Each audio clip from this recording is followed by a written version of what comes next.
Good morning. I'm going to discuss about one of the microservice that I've written. You can find this microservice in github.com, the Vivek2 example P1.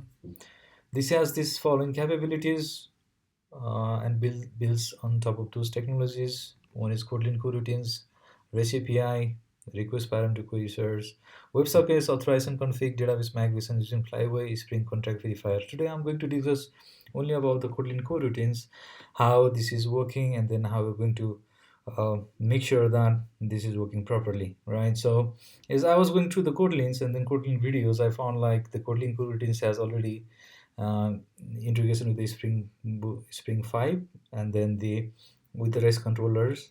So that was good to know. And then I went to Spring writing the Spring Boot applications and then make it happen. So I'll just guide you through the how it is being possible. So first we need to have the Kotlin compiler in our pom.xml, so that is compiles the Kotlin classes. So we have that Kotlin compiler somewhere here.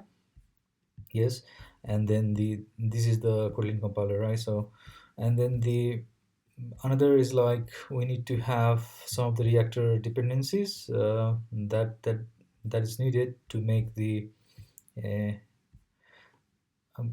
blocking the Spring Boot applications which having the solid stack, and also like these applications which needed to non-blocking need to have a non-blocking component. So these are the dependencies for that. So let's go to the services and then go to the one of the controller that we have written that is non-blocking in nature and how it is working.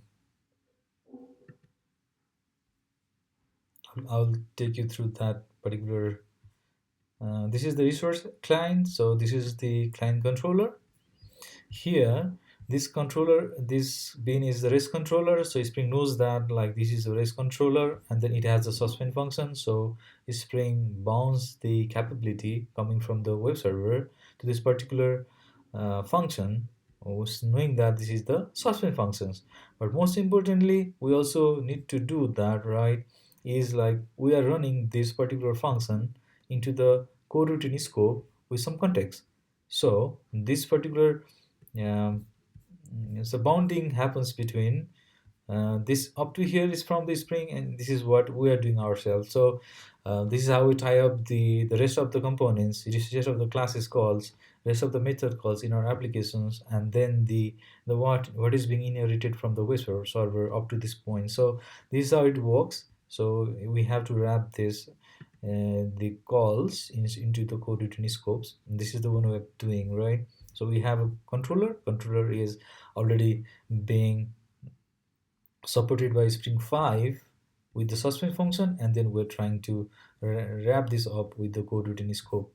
Similar here as well, like with the context dispatcher.io, and then which is wrapped in the coroutine scope. This is the one thing that we need in our microservices that replies the replies, right? So there could be another thing that we don't need direct reply, that is just eventing. So in that case, we can use the non void. Like I have created a void coroutine C, like I've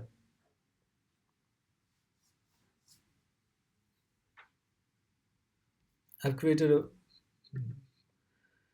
annotation called void, and then the non-blocking void kitty. So global scope dot launch, and then if we call any functions within the global scope dot launch, that becomes a non-blocking async. So uh, it runs within the Kotlin managed scope, but is you can't reply, like you don't have this cannot reply to the main function. So that's why you have to do it like global scope dot launch with the um, for that function. So any function with the void um, reply, you can do that. Okay, write a Kotlin function with the void, and then like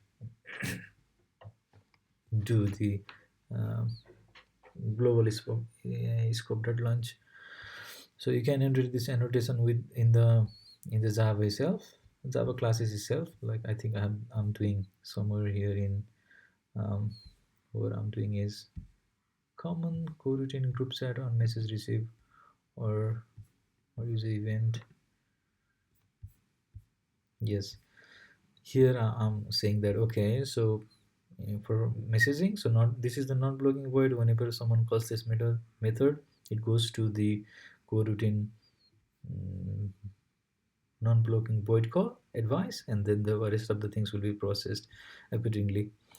So this is how I'm tackling two of the scenarios. One is like REST controller that is replying back to the web server. Another is like the eventing that's not really mm, has waiting for the reply, which is but again like process within the because within the coroutine's scope, non-blocking scope. All the functions that is executed inside this, all the functions that is executed inside the method becomes the unblocking. I think you got the point. Thank you very much for watching. If you have any questions, let me know. Thank you.